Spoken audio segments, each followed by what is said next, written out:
Bom dia, boa tarde e boa noite. Me chamo o professor Emanuel Victor, sou professor de Biologia e hoje vou ministrar-lhes uma aula de Introdução à Zoologia. Aqui, nessa aula, vocês vão aprender tudo o que vocês precisam saber para estudar os grupos de animais que existem no nosso planeta.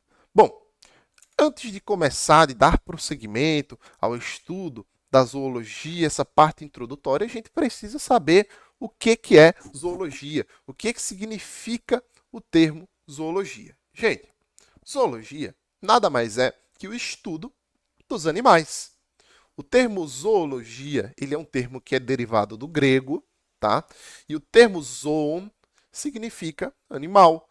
Logos significa estudo. Então, juntando, né, a gente tem zoologia, que é o estudo dos animais do nosso planeta. A gente vai estudar os animais quanto? A simetria corporal e o desenvolvimento embrionário. E aí eu vou tirar aqui o meu rosto daqui de cima. Vocês podem pausar se vocês quiserem anotar. Ok? Pessoal, antes de dar prosseguimento a essa aula, eu recomendo duas coisas. A primeira delas é que você pegue o seu caderno ou o seu material de anotação e anote tudo o que você achar importante nessa aula. Isso vai ser de grande valia para o seu aprendizado. O segundo aviso, o segundo recado importante é que haverão alguns slides que terão mais texto do que outros. Esse slide, o objetivo dele é ser um material de estudo para vocês aí na casa de vocês. Beleza? Vamos para o próximo. Pessoal, aqui atrás do meu rosto, né, vou até tirar meu rosto aqui, vocês vão encontrar uma grande variedade de indivíduos, né, uma grande variedade de animais que a gente encontra no nosso planeta. Então tem aí uma estrela do mar na primeira foto, né, na segunda foto tem um porífero, abaixo do porífero a gente encontra um inseto, né, abaixo do inseto a gente encontra um mamífero, né, que é o tigre. Do lado direito do tigre vocês vão encontrar um cordado, né, um protocordado, um cordado primitivo e por aí vai, né? Tem vários animais aí. Esses animais eles representam um pouco a biodiversidade que a gente tem no nosso planeta. Bom, aqui do meu lado esquerdo, né, vocês vão encontrar vários grupos de animais. Por quê? Porque os animais, eles são um grupo grande de indivíduos, um grupo muito diverso, que divide-se em vários filos, tá? Esse termo filo é um termo que vocês vão ficar mais habituados no final dessa aula, quando a gente falar sobre classificação dos seres vivos. Então a gente vai entender o que é um filo. Mas de antemão, eu quero que vocês entendam que existe um grande grupo que abarca todos os animais, chamado de reino Animalia. Tá? E esse reino ele divide-se em outros pequenos grupos aos quais se classificam os animais, que são os filos. Então, aí o primeiro filo que a gente tem é o filo Porífera, que abarca os animais conhecidos como esponjas do mar, são os poríferos, né? Filoquinidária, que abarca os quinidários, como por exemplo, águas-vivas e anêmonas do mar. Filoplatelmintes, que são aqueles vermes achatados, né? Como por exemplo a tênia, né? Que é aquele verme que causa teníase, uma doença seríssima, né? E a planária, conhecidíssima planária, né? Filonematoda, que são os vermes conhecidos como vermes cilíndricos, que são os nematódeos, né? Como, por exemplo, a gente tem os oxiuros e as lombrigas, certo? Filomolusca, que compreende os moluscos, então a gente encontra aí vários indivíduos como polvos, lulas, os gastrópodes, que são as lesmas, os caracóis, né? Os caramujos, o filo Annelida, que compreende aí o clássico exemplo, né? São as minhocas, acho que todo mundo já conhece, já ouviu falar, né? E as sanguessugas, né? Outro exemplo aí de animais anelídeos. Filoartrópoda, que são aqueles animais com apêndices articulados. Professor, mas o que seriam apêndices? Ora, os apêndices são aqueles anexos corporais, como pernas, como antenas, como asas para aqueles indivíduos que voam. Então, eles têm apêndices articulados, né? As pernas deles são bem articuladas, né, tal. Filoequinoderma, que são os animais equinodermos, como, por exemplo, as estrelas do mar e os ouriços, né?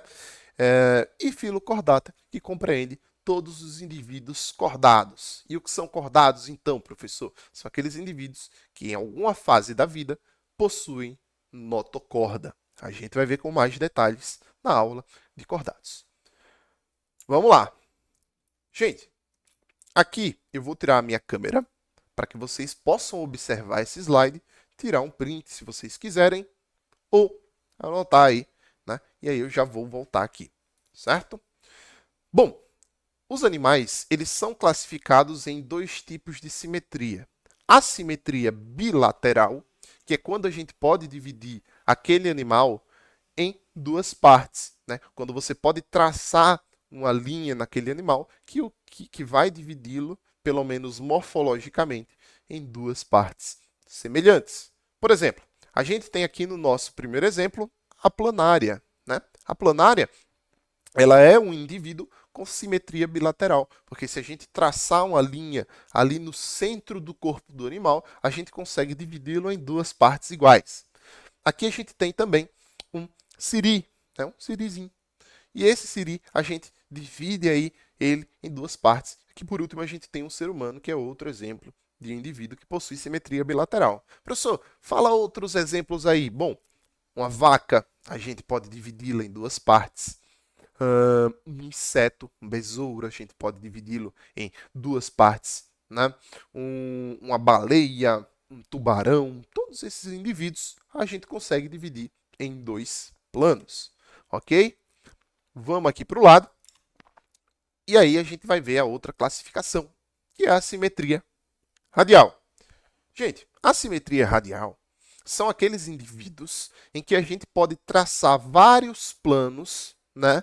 E eles vão dividir-se em partes iguais. Por exemplo, a gente pode dividir aqui um indivíduo em 5 partes, né? Vamos pegar o exemplo aqui de uma medusa, certo? Uma água-viva. Se a gente fazer vários planos, a gente pode dividi-lo, por exemplo, em 5 partes. Então, esse animal vai ter simetria pentarradial. Por quê? Porque forma um raio, né? Geralmente, esses indivíduos eles são meio que circulares, porque a gente pode dividi-los ali como se fosse em fatias de pizza, né? Em partes ali semelhantes.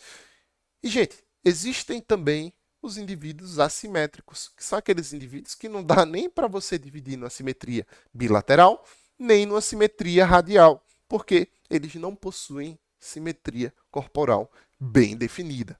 Como, por exemplo, os poríferos. Tá? Legal. Vamos voltar aqui, né? Vamos voltar para o nosso cantinho. E aí, ó, vou tirar a minha imagem para que vocês possam observar o slide, vocês possam tirar print ou copiar, pausa o vídeo e copia se vocês quiserem. Então, vou tirar aqui por alguns segundos. Ok. Vamos voltar, né? Gente, quanto ao desenvolvimento embrionário, existem várias classificações dos animais. Bom, esses termos aqui coloridos que vocês viram aí quando eu estava fora da tela, é como se fosse um dicionário. São termos que vocês vão utilizar para entender o que a gente vai falar ao longo de toda essa parte de desenvolvimento embrionário.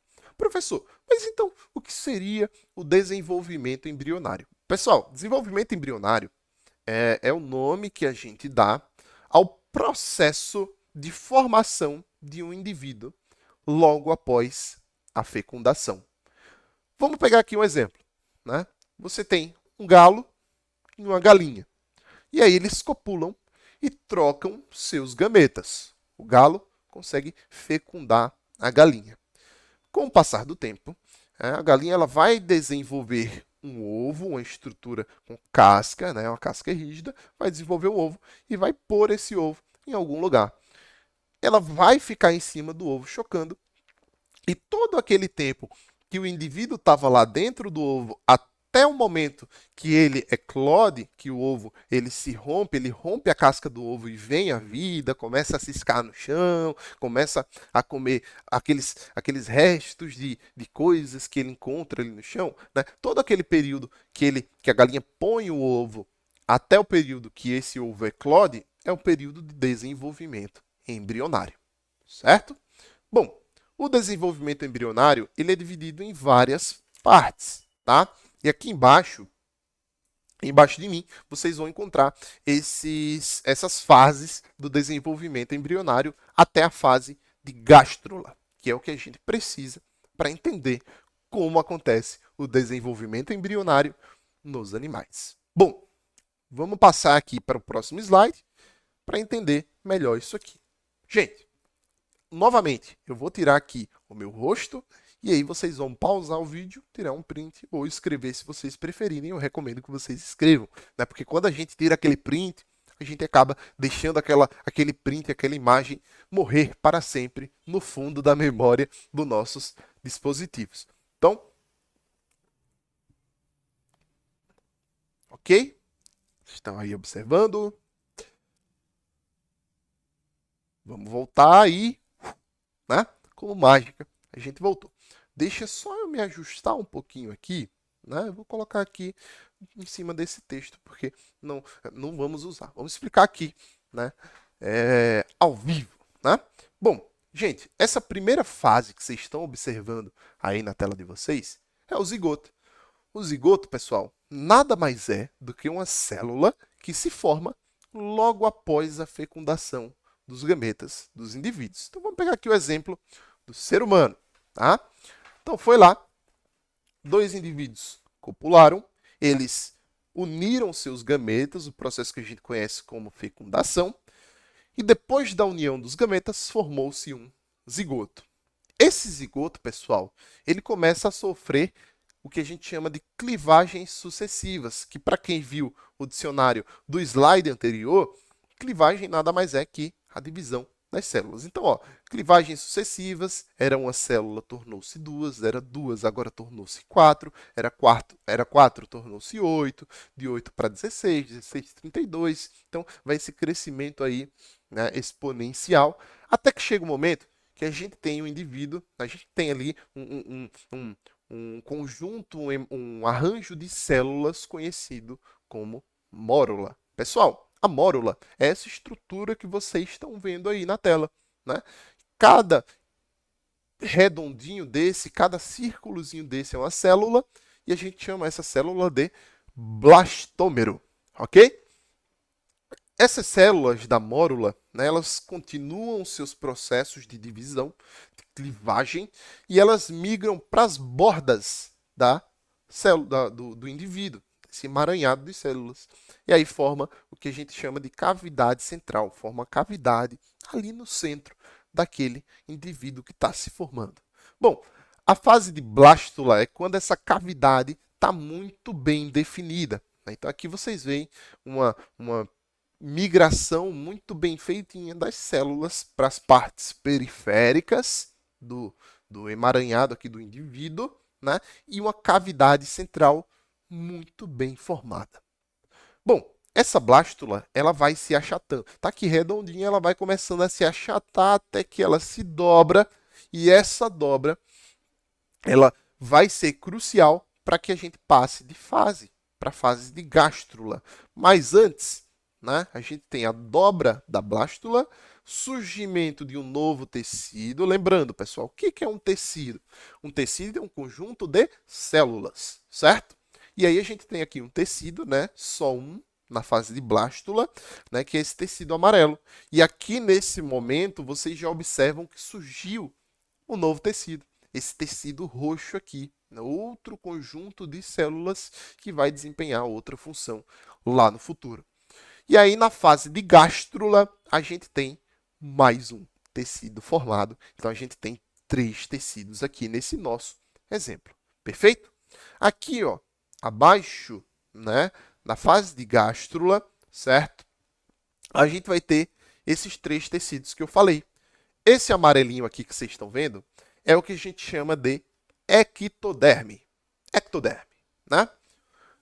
O tecido esverdeado, tecido verdinho aqui, espero que vocês não sejam daltônicos, porque provavelmente vocês estariam enxergando outras cores, mas esse tecido que está aqui no meio, né, que está aqui, ó, esse mais externo é a ectoderme, esse aqui do meio é a mesoderme, né, meso vem ali de meio, e esse aqui de dentro, né, esse vermelho, esse roxo aqui, é a endoderme, perfeito? Cada tecido desse, no futuro, ele vai dar origem a algumas estruturas do nosso corpo. E a gente vai ver daqui a pouco. Mas vejam bem, eu quero que vocês lembrem desse nome aqui, blastóporo. Tá? O blastóporo é essa abertura que a gente encontra aqui na gástrula. E ele vai ser crucial para o que a gente vai falar daqui a pouco. Vamos para o próximo slide? Perfeito, né? Gente, eu vou tirar aqui, né? Esse slide tem bastante texto. Vou tirar aqui meu rosto e aí vocês olham, tiram print, pausam, escrevem, né? E aí a gente vai dar continuidade. Pessoal, os animais, eles são divididos, né? Vamos voltar aqui para o texto, ficar aqui sempre onde tiver texto, né? Para não cobrir as imagens, as preciosas imagens. Então vamos lá. Os animais, eles são divididos em dois tipos quanto à quantidade de tecidos embrionários, certo? O que eu quero dizer com isso? Vejam bem, na fase de gástrula, que foi a fase que a gente acabou de observar no slide anterior, a gente tinha 3 tecidos. Esses indivíduos que possuem 3 tecidos são indivíduos conhecidos como triblásticos. Ora, o tri ele vem de 3, né? Então, 3 tecidos são indivíduos triblásticos. Os indivíduos que possuem apenas 2 tecidos, eles são os indivíduos conhecidos como diblásticos, tá? Então, aqui a gente, na fase de gástrula, a gente vai ter só um indivíduo com a ectoderme e com a endoderme, certo? Então, indivíduos diblásticos e indivíduos triblásticos. Isso vai ser importante para que a gente entenda no futuro outros conceitos. Perfeito? Bom, além da classificação quanto à quantidade de tecidos que o indivíduo tem na fase embrionária, de gástrula, tem também a classificação dos indivíduos quanto ao celoma. Professor, meu Deus, o que é esse bendito celoma?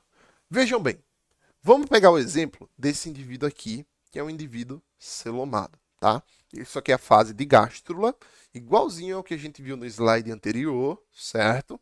Fase de gástrula, esse aqui é o slide anterior, vamos voltar para o que a gente estava. Então, ó, você tem aqui a fase de gástrula de um indivíduo, certo?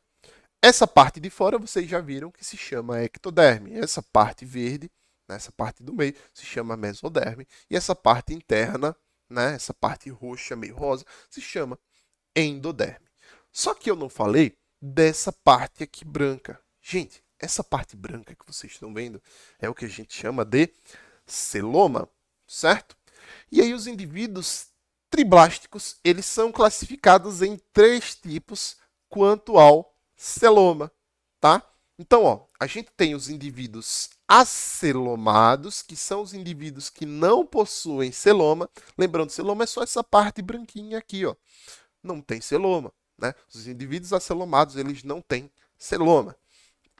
Os indivíduos pseudocelomados e os indivíduos celomados. Ambos têm celoma, mas vejam bem que diferença capciosa que a gente encontra aqui. Ó, os pseudocelomados são aqueles indivíduos em que a mesoderme não cobre, não reveste todo o celoma. Então, ó, você tem aqui a ectoderme, essa parte amarela mais externa. Na parte mais interna a gente tem a endoderme e aqui no meio a gente tem, ó, uma mesoderme que vai até aqui. Ela não cobre, ela não contorna todo o celoma daquele indivíduo ali, né? Então, ó, vejam a diferença do indivíduo pseudocelomado para o indivíduo celomado. Você tem aqui a mesoderme cobrindo todo o celoma, tá todo revestido. Então, essa é a diferença, né? Os acelomados não possuem celoma, os pseudocelomados possuem um celoma coberto parcialmente pela mesoderme, e os celomados possuem um celoma completamente cobertos pela mesoderme. Perfeito? Próximo slide. Aqui a gente vai ter 3 exemplos de indivíduos que a gente tem um exemplo de um indivíduo acelomado, um exemplo do indivíduo pseudocelomado e um exemplo de um indivíduo celomado. Lembrando, pessoal, todos eles são triblásticos, tá? Então vamos se encaixar aqui no cantinho da tela para não atrapalhar a visibilidade de vocês. Então aqui, ó, no nosso primeiro exemplo, a gente tem aqui o indivíduo triblástico. Professor, mas por que ele é triblástico? Porque ele possui 3 tecidos embrionários: a ectoderme, a mesoderme e a endoderme. A ectoderme é esse vermelho, a mesoderme o amarelo e a endoderme esse alaranjado aqui mais interno, certo? Isso aqui, né, esse indivíduo aqui é uma planária, é um plateuminto. Ele não possui celoma, né? É um indivíduo acelomado. Nesse exemplo aqui do meio, a gente vai encontrar um nemateuminto, um verme cilíndrico, né? E aí é um exemplo, clássico exemplo da lombriga, né? Esse indivíduo também é triblástico, só que ele é pseudocelomado. Vejam bem, essa parte avermelhada é a ectoderme, a amarela é a mesoderme e a alaranjada é a endoderme, beleza? Só que a mesoderme, ela não recobre todo o celoma, ela só recobre essa parte aqui, ó, né? Essa parte aqui, mais externa, essa parte de dentro, não, ela não recobre. Então esse indivíduo, ele é pseudocelomado. Ele tem celoma, mas ele não é completamente circundado, né? Ele não é completamente revestido pela mesoderme. E aí, no nosso último exemplo, a gente tem a clássica minhoca, o indivíduo anelídeo, que é um indivíduo celomado, e aí a gente tem o celoma dele totalmente coberto pela mesoderme. Perfeito? Vamos para o próximo slide. Bom, pessoal, aqui a gente tem um termo novo, né? Que é o termo organogênese. O que seria organogênese? Gente, organo vem de órgão, tá? Organo vem de órgão e gênese vem de origem. Então, organogênese seria a origem dos órgãos dos indivíduos. Perfeito? Bom, cada tecido embrionário do indivíduo, né, na fase de gástrula, forma algumas estruturas dos animais. Então aqui a gente tem o esquema de um indivíduo triblástico. Ele tem os 3 tecidos embrionários, ectoderme, mesoderme e endoderme, e cada um deles forma uma estrutura. Então, ó, a ectoderme forma a epiderme e o sistema nervoso. A mesoderme forma a derme, o esqueleto, a musculatura, o sistema circulatório, urinário e reprodutor. Então, né, professor, como é que isso acontece? O indivíduo, quando está na fase de gástrula, ele vai se diferenciando. Esses tecidos aí, eles vão se modificando até que a gente tenha um bebê formado, né? E aí, cada tecidozinho desse vai dar origem a um órgão ou a um conjunto de órgãos específico, certo? Então, a mesoderme forma todos esses e a endoderme forma os sistemas digestório e os sistemas respiratórios, como vocês podem ver aqui em cima da minha cabeça. Beleza? Vamos para o próximo slide. Perfeito. Vamos ficar aqui em cima desse texto, porque a gente gosta de ficar em cima dos textos. Pessoal, a gente pode dividir os animais, quanto ao desenvolvimento embrionário, ainda em 2 tipos. Em animais protostomados, que são os protostômios, e animais deuterostomados, que são os deuterostômios. Professor, mas qual que é a diferença, então, desses animais? Gente, lembra do blastóporo, que eu pedi para vocês prestarem atenção nesse termo lá no início da nossa aula? Bom, agora que ele vai entrar em cena. O blastóporo, pessoal, é essa abertura aqui, ok? O blastóporo, ele é a primeira abertura do tubo digestivo, né, do tubo digestório. E aí, é do tubo digestivo ou digestório, a depender do animal. Mas aí, ó, a gente tem o blastóporo. Se o blastóporo ele der origem à boca do indivíduo, a gente vai ter um indivíduo protostomado, né? Ou os animais protostômios. Perfeito? E se esse blastóporo der origem ao ânus do animal, a gente vai ter o indivíduo deuterostomado. E adivinha qual tipo, né, de classificação a gente se encaixa? Os seres humanos se encaixam? Né? Isso mesmo, eles se encaixam nos grupos dos indivíduos deuterostomados. Então, todo esse texto aqui é para vocês estudarem em casa. Vou até tirar aqui minha imagem para vocês tirarem um print e vocês conseguirem estudar em casa ou escrever, né? Pausa o vídeo e escreve. Então vamos lá, vamos continuar. Deixando essa parte de desenvolvimento embrionário para trás, é uma parte um pouco densa, porque tem muitos termos que muita gente não está habituada, né?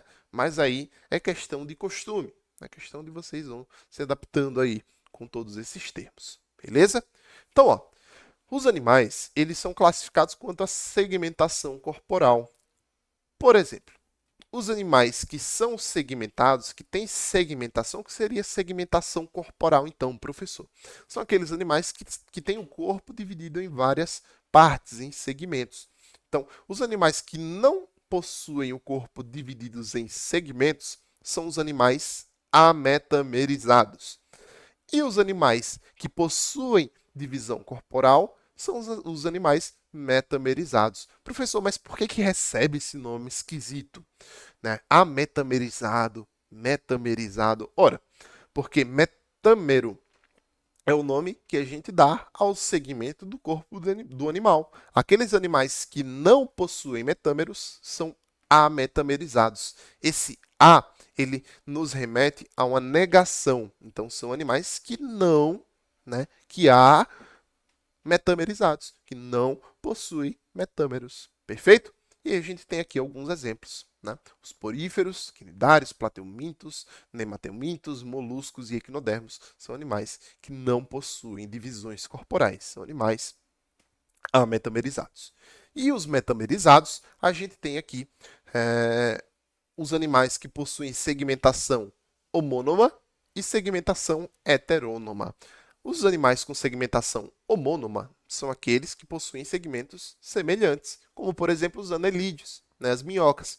Cada linhazinha da minhoca representa o início e o fim de um segmento do corpo do animal. Então, aqueles segmentos, eles possuem, cada segmento daquele possui uma função parecida, né, possui ali uma estrutura, né, semelhante.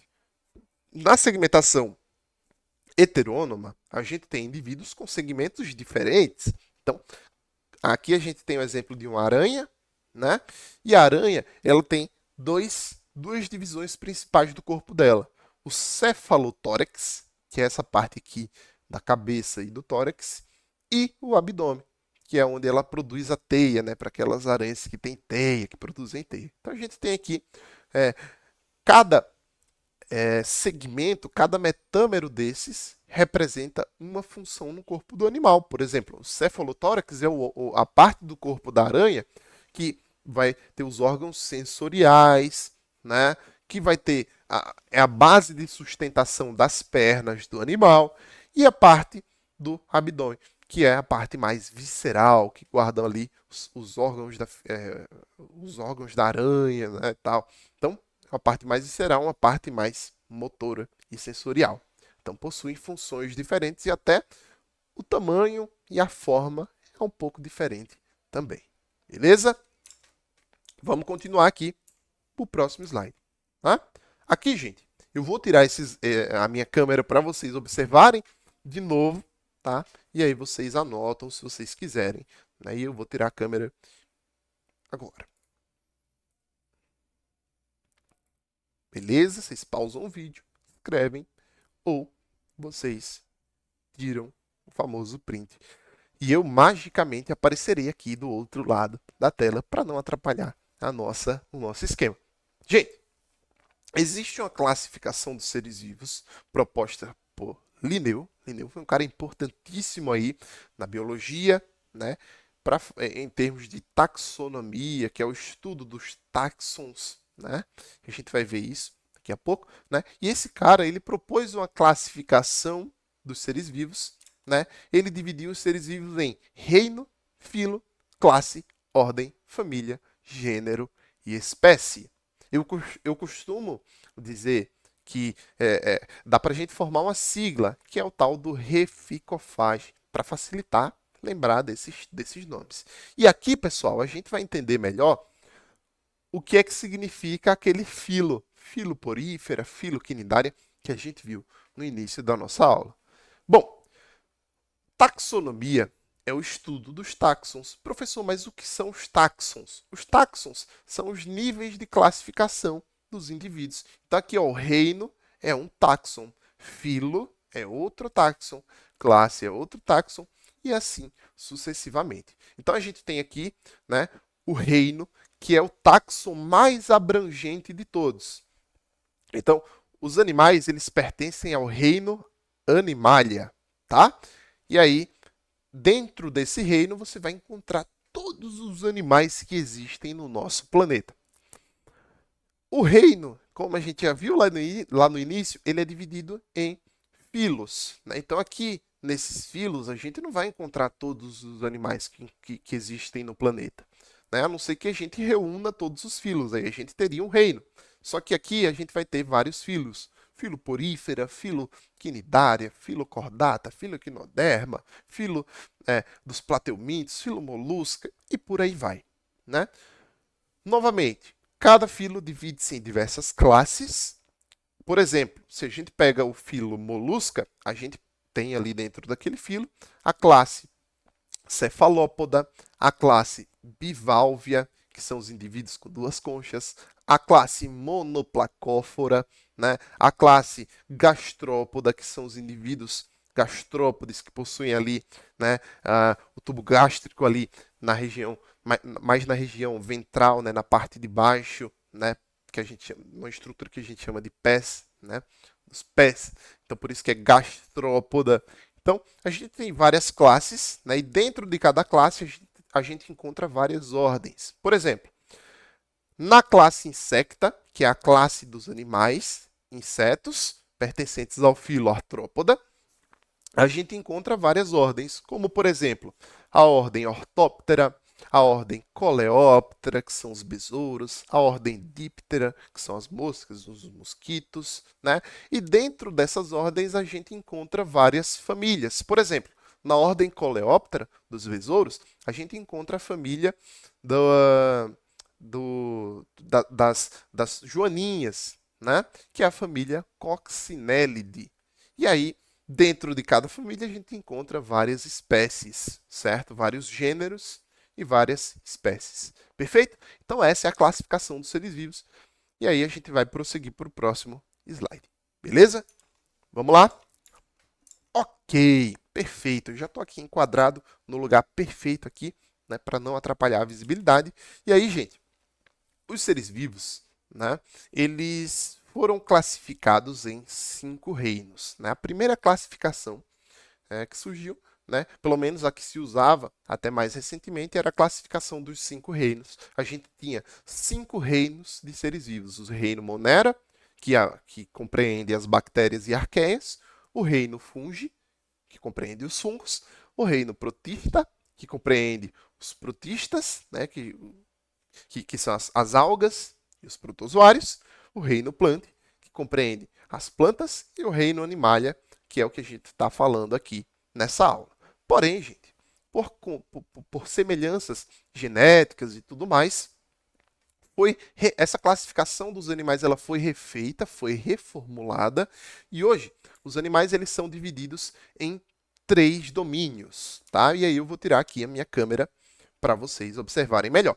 Gente, os 3 domínios são esses 3 que vocês estão vendo aqui na tela. O domínio bactéria, o domínio arqueia e o domínio eucária, tá? Os indivíduos do domínio arqueia e bactéria são os indivíduos que a gente chama de procariontes. São aqueles indivíduos que não possuem organelas membranosas em suas células. Os indivíduos dos domínios do domínio eucária são os indivíduos eucariontes, que são aqueles indivíduos que possuem organelas membranosas em suas células, como por exemplo a mitocôndria, né? E aí, gente, essa nova classificação, ela propõe que Os indivíduos do domínio Eucária, eles estão divididos ali nos antigos reinos, que a gente já conhecia. O reino protista, o reino plante, das plantas, o reino fungi e o reino animalia. E aqui, ó, isso aqui é um cladograma, né, indicando o grau de parentesco entre esses indivíduos. Então, ó, o reino animalia, né, os animais, eles são muito mais próximos dos fungos do que dos protistas, certo? Então, isso aqui a gente vai vendo, né, essa classificação. Então, ó, o reino animalia, ele está muito distante do reino eubactéria, em termos de parentesco. Então, aqui, ó, a gente encontra esses indivíduos dos antigos reinos, né, da classificação que a gente viu no slide anterior, dispostos dentro desse domínio, do domínio Eucária. E aqui a gente tem os outros domínios, né, o domínio Arqueia, que só comporta o reino Arqueia, e o domínio Bactéria, que só comporta, né, que só abarca ali o reino Eubactéria. Perfeito? Bom, vou tirar aqui esse meu rosto aqui da tela, né? Até porque o que está aqui atrás é muito mais bonito, né? Aqui, gente, a gente tem um cladograma dos animais de acordo com as características que a gente acabou de estudar, perfeito? Então, eu vou ficar aqui escondidinho, né? Vocês pausam, vocês copiam, vocês tiram print. Essa imagem aqui é incrível, é muito boa, né? Então, vamos lá. Aqui, a gente tem um protoctista flagelado, né? Esse protoctista flagelado provavelmente é um indivíduo ancestral que deu origem aos indivíduos que a gente tem hoje, a todos esses filos, aos animais que a gente tem hoje. Né? Todos esses filos do reino animalia, eles provavelmente são descendentes de um protoctista flagelado. Né? Então, ó, aqui a gente tem indivíduos sem tecidos verdadeiros. São os poríferos. Tá? Só tem esse grupo de indivíduos sem tecidos verdadeiros. Os indivíduos com tecidos verdadeiros, todo o resto. Beleza? E aí, ó, desses indivíduos com tecidos verdadeiros, a gente tem uma divisão. Os indivíduos diblásticos e os indivíduos triblásticos. Os indivíduos diblásticos são só os quinidários. Então, os quinidários são o grupo de indivíduos, o filo de indivíduos com apenas 2 tecidos embrionários. Já os triblásticos, como a gente já viu nessa aula, são aqueles indivíduos que possuem 3 tecidos embrionários. Perfeito? E aí, eles são todos esses grupos de indivíduos aqui, todos esses filos. Perfeito? E aí, ó, os triblásticos, eles dividem-se em acelomados e celomados. Né? Celomados não, com cavidades corporais. Então, aqueles indivíduos que não possuem cavidades corporais são os acelomados. A gente já viu lá atrás que esse grupo de indivíduos é o filo Plateumintes, né? O filo dos vermes achatados. Todo o restante são os indivíduos com cavidades corporais. Os indivíduos com cavidades corporais dividem-se em pseudocelomados e celomados. Né? Os pseudocelomados são os animais pertencentes ao filo Nematoda, né? Que são os vermes cilíndricos. Bom, os pseudocelomados são aqueles que a mesoderme não cobre todo o celoma. A gente já viu lá no decorrer da nossa aula. Todo o resto são os indivíduos celomados. Bom, os indivíduos celomados, eles dividem-se em protostômios e deuterostômios. Perfeito? Os protostômios são esses indivíduos aqui, ó, o filo Molusca, o filo Annelida e o filo Artrópoda. Desse grupo de indivíduos aqui, ó, a gente já viu que o filo Molusca ele não é metamerizado. Né? Os animais eles não possuem metâmeros, não possuem segmentações corporais. E aí os metamerizados são esses aqui. Né? Eles possuem divisões corporais. O filo Annelida, né? São aqueles indivíduos que possuem segmentos corporais muito semelhantes. E o filo Artrópoda, que são aqueles indivíduos que possuem segmentos corporais diferentes em termos de função e em termos de formato. Né? E o filo Artrópoda compreende aqui os crustáceos, os insetos e tudo mais. Bom, os deuterostômios são aqueles animais que sobraram. Né? Nesse caso aqui, só o filo Equinodermata e o filo Chordata. Professor, o que são deuterostômios? Lembra aí a minha mente. Os deuterostômios são aqueles indivíduos em que o blastóporo da fase de gástrula dá origem ao ânus. Tá? Então aqui, filo equinodermata, os equinodermos, aqui tem uma estrela do mar, e o filo cordata, que são os indivíduos cordados, né? Cordados, um peixezinho e um macaco, né? Um macaquinho, um primata, certo? Os deuterostômios, eles dividem-se naqueles que têm simetria pentarradial, né? Aqui, o filo equinoderma são indivíduos com simetria pentarradial e o filo cordata são indivíduos que possuem notocorda, que a gente vai ver com mais detalhes esse esquema de notocorda lá para a nossa próxima aula. Beleza? Vamos finalizando a nossa aula por aqui, né, com classificação dos animais. Eu espero que vocês tenham gostado dessa aula, espero que vocês tirem bastante proveito dessa aula. E aí, eu queria avisar para vocês, queria deixar um recado de que boa parte das imagens dos esquemas dessa aula foram tirados do site Planeta Bio, tá? Então joguem aí no Google Planeta Bio, eu vou deixar aí no link da descrição o link desse site, e vocês podem usar inclusive esse site para estudo de biologia, certo? Lá vocês vão encontrar muito conteúdo muito legal, beleza? Um grande beijo para todos vocês e até a nossa próxima aula. Tchau, tchau!